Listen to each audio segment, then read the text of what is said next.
Selamatku, sungguh besar Kau Allahku. Aku memuji Juru Selamatku, sungguh besar Kau Allahku. Aku memuji Juru Selamatku, sungguh besar Kau Allahku.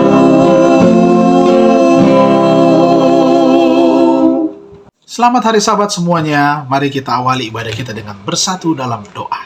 Kita berdoa. Jam dan saat ini Tuhan, kami bersyukur dan berterima kasih untuk waktu hari Sabat yang Tuhan berikan menjadi bagian kami. Kami akan awali dengan belajar firman Tuhan dalam ibadah kami di jam dan saat ini. Roh Kudus akan menuntun hati dan pikiran kami. Di dalam nama Yesus Kristus kami persembahkan doa ini. Amin.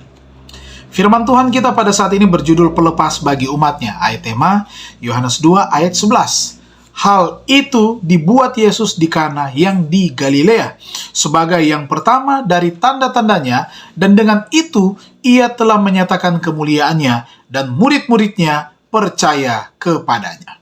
Mari kita ikuti akan penjelasan firman Tuhan. Penjelasannya, air anggur yang disediakan Kristus untuk pesta itu dan yang diberikannya kepada murid-murid sebagai lambang darahnya sendiri adalah sari buah anggur asli.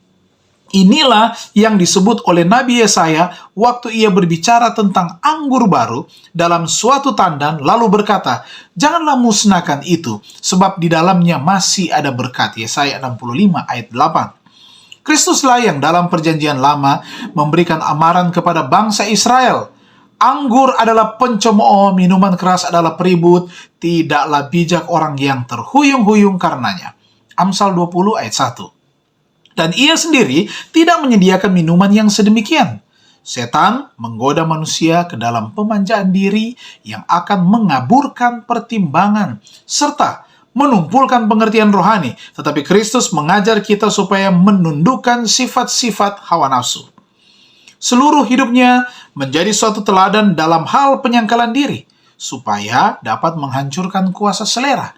Ia menderita untuk kita ujian yang paling keras yang dapat ditanggung oleh manusia. Kristuslah katanya yang memberikan petunjuk supaya Yohanes Pembaptis jangan meminum baik air anggur maupun minuman keras. Ialah juga yang memerintahkan pertarakan seperti itu kepada istri Manoa. Maka ia mengucapkan laknat kepada orang yang menaruh botol minuman keras ke bibir sesamanya manusia. Kristus tidak membantah ajarannya sendiri. Air anggur yang tidak beragi yang disediakannya untuk para tamu pesta nikah itu adalah minuman yang sehat serta menyegarkan. Pengaruhnya haruslah menyesuaikan cita rasa dengan selera yang sehat.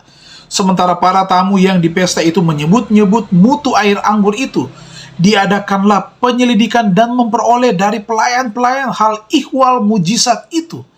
Seketika lamanya seluruh himpunan itu heran memikirkan dia yang telah mengadakan perbuatan ajaib itu.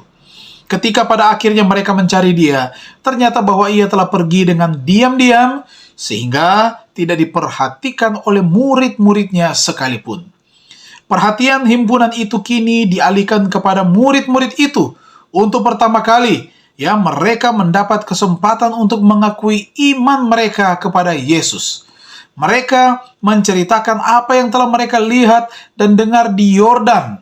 Lalu timbullah di dalam hati banyak orang harapan bahwa Allah telah membangkitkan seorang pelepas bagi umatnya. Kabar tentang mujizat itu pun tersiarlah ke segenap daerah itu serta disampaikan ke Yerusalem. Dengan perhatian yang baru, imam-imam dan tua-tua menyelidiki segala nubuatan yang menunjuk kepada kedatangan Kristus. Dalam buku Alfa dan Omega jilid 5 halaman 148 dan 149. Kesimpulan atau yang perlu kita renungkan. Mujizat apakah yang saya perlu untuk Yesus lakukan dalam keluarga saya hari ini? Inilah doa dan permohonan kita. Mari kita tunduk kepala dan bersatu dalam doa. Bapa di surga, kami bersyukur dan berterima kasih oleh karena kami boleh belajar lagi firman Tuhan di pagi hari Sabat ini. Kristus telah datang untuk menjadi juru selamat bagi kami, dan di dalam pelayanannya telah melakukan banyak mujizat. Kami rindu pun hal yang sama juga terjadi kepada kami semua yang sudah beribadah saat ini.